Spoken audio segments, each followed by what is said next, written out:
దుగ్గిరాల మండల వ్యాప్తంగా ఈస్టర్ వేడుకలను ఆదివారం క్రైస్తవులు నిర్వహించుకున్నారు.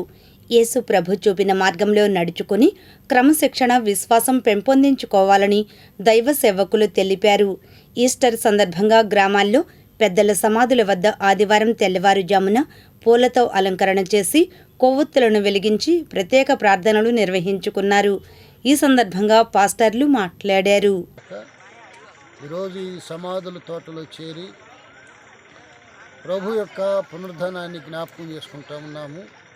మన ప్రభు అయిన యేసుక్రీస్తు వారు 2026 సంవత్సరాల క్రితము మనిషి కుమారుడిగా భూలోకానికి వచ్చి ఆయన 3.5 సంవత్సరాలు జీవించి సువార్త ప్రకటించారు.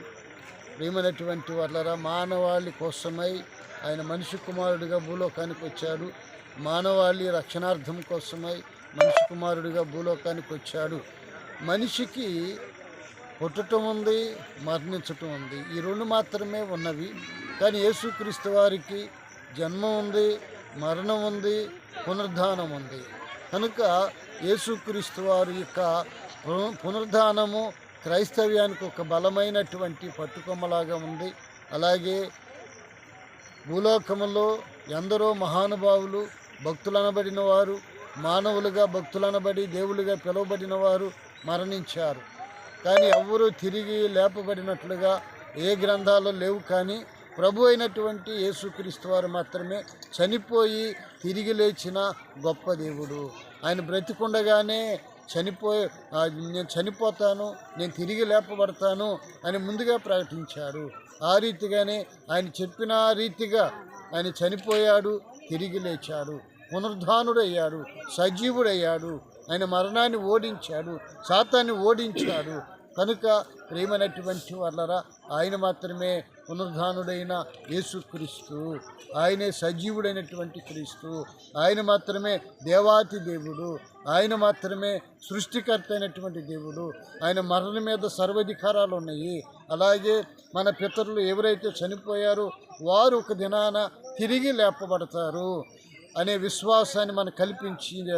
ఈ పునరుద్ధానం మనకు కల్పించింది అన్నమాట. మన యొక్క యేసుక్రీస్తు వారి యొక్క పునరుద్ధానము, మన పితరులు సమాధులు ఒక దినాన లేపబడతారు, సమాధులు తెరవబడితే నిద్రించే అనేకులు మేలుకొంటారని విశ్వాసాన్ని మనకు కల్పించింది. కనుక తప్పకుండా ఒక దినాన ఆయన భూలోకానికి రాబోతున్నారు. నిద్రించిన వారందరూ కూడా మేలుకొంటారు, సమాధులు తెరవబడతాయని లేఖనాన్ని మనం నమ్మాలి, విశ్వసించాలి. కనుక మన క్రైస్తవ్యానికి ఆయన పునరుద్ధానము శక్తి అయి ఉన్నది, ఆయన పునరుద్ధానము బలమై ఉంది, ఆయన పునరుద్ధానము నిరీక్షణ అయి ఉన్నదని మనవి చేస్తూ ఈ మాటలు ముగిస్తూ ఉన్నాం. ఈ పునరుద్ధానపు ఆశీర్వాదాలు యావన మందికి మెండుగా బహుగా విస్తారముగా కలుగునుగాక. ఆమేన్. కలుగునుగాక. దేవుని యొక్క సన్నిధిలో ఈ ఉదయకాల సమయంలో, ఈ ప్రాతకాలములో, ఈ పునరుద్ధానపు ఉదయమున దేవాది దేవుడు తన కృపను ప్రతి ఒక్కరికి అనుగ్రహించి ఆయన తెలియచేసినటువంటి మాటలను జ్ఞాపకం చేసుకుంటూ, ఆయన లేచినటువంటి సందర్భములో దూతలు తెలియచేశారు, మృతులలో మీరు పునరుద్ధానుడైన వానిని మీరు వెతకొద్దు, ఆయన లేచి ఉన్నాడు అని చెప్పి తెలియని రీతిని బట్టి ఆ విషయాన్ని ప్రతి ఒక్కరికి కూడా తెలియచేయటానికి మొదట శిష్యులకు ఆ విషయం తెలియచేయమని మరి సమాచారం అందించబడింది. అయితే యేసు ప్రభువారు ఆయన ముందుగానే తెలియచేసిన మాట ఏంటంటే, పునరుద్ధానమును జీవమును నేనే, నా యందు విశ్వాసం ఉంచువాడు చనిపోయినను బ్రతుకును, బ్రతికి నా యందు విశ్వాసం ఉంచువాడు మరి అన్నిటికీ చనిపోడని లేఖన ప్రకారముగా ఆయన తిరిగి లేచినటువంటి విధానమును మనము ఈ దినమున జ్ఞాపకం చేసుకుంటున్నాము. అంతేకాదు యేసు ప్రభువారి యొక్క సమాధి ఇప్పటికీ కూడా ఖాళీగా ఉంది.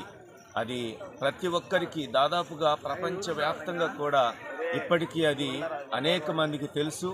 అంతేకాదు యేసు ప్రభువారు చెప్పినటువంటి మాటను ఆయన నెరవేర్చింది ఏంటంటే, యోహాను సువార్త 10వ అధ్యాయం 17వ వాక్యంలో, నేను నా ప్రాణమును తీసుకోవటానికి పెట్టుచున్నాను, అనగా నేను దాన్ని పెట్టుటకును మరలా దాన్ని తిరిగి తీసుకొనుటకును నా తండ్రి వలన నేను అధికారం పొందాను అని యేసు ప్రభువారు ఎలాగ తెలియచేశాడో, ఆయన మరణించి సమాధి చేయబడి 3వ దినమున ఆయన తిరిగి లేచినటువంటి సందర్భాన్ని మనము జ్ఞాపకం చేసుకుంటున్నాం.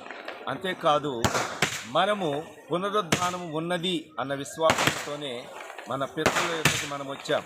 యేసుప్రభు వారి యొక్క బోర శబ్దం వినబడినప్పుడు కానుక సమయంలో అందరూ లేస్తారు అనేటువంటి విషయాన్ని మనము జ్ఞాపకం చేసుకుంటున్నాము. ఈ సందర్భాన్ని మనము పురస్కరించుకొని దేవుని యొక్క సన్నిధిలో మనము కొనసాగుతూ ఉన్నాము.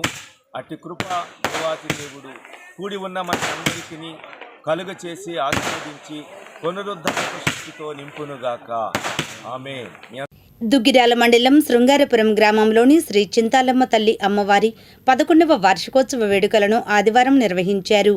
రాష్ట్ర మంత్రి నారా లోకేష్ 4 క్వింటాళ్ల బియ్యాన్ని అందజేయగా 3,000 మందికి అన్నదాన కార్యక్రమం నిర్వహించారు.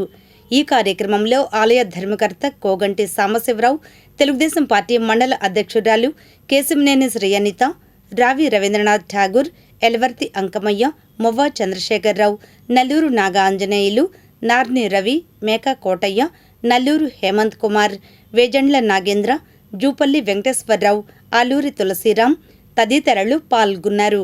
అనంతరం వచ్చిన అతిథులను సన్మానించారు. ఈ సందర్భంగా శ్రీ అనిత మాట్లాడారు.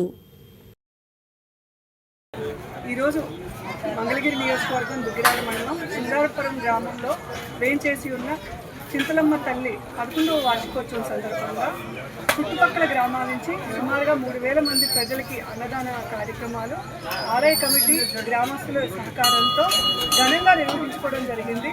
భక్తులందరూ కూడా అమ్మవారి ఆశీర్వాదం తీసుకొని తీర్థప్రసాదాలు తీసుకొని పాడి పంటలతో సుఖ సంతోషాలతో అష్టైశ్వర్యాలతో వెలుగొందాలని అమ్మవారిని కోరుకోవడం జరిగింది.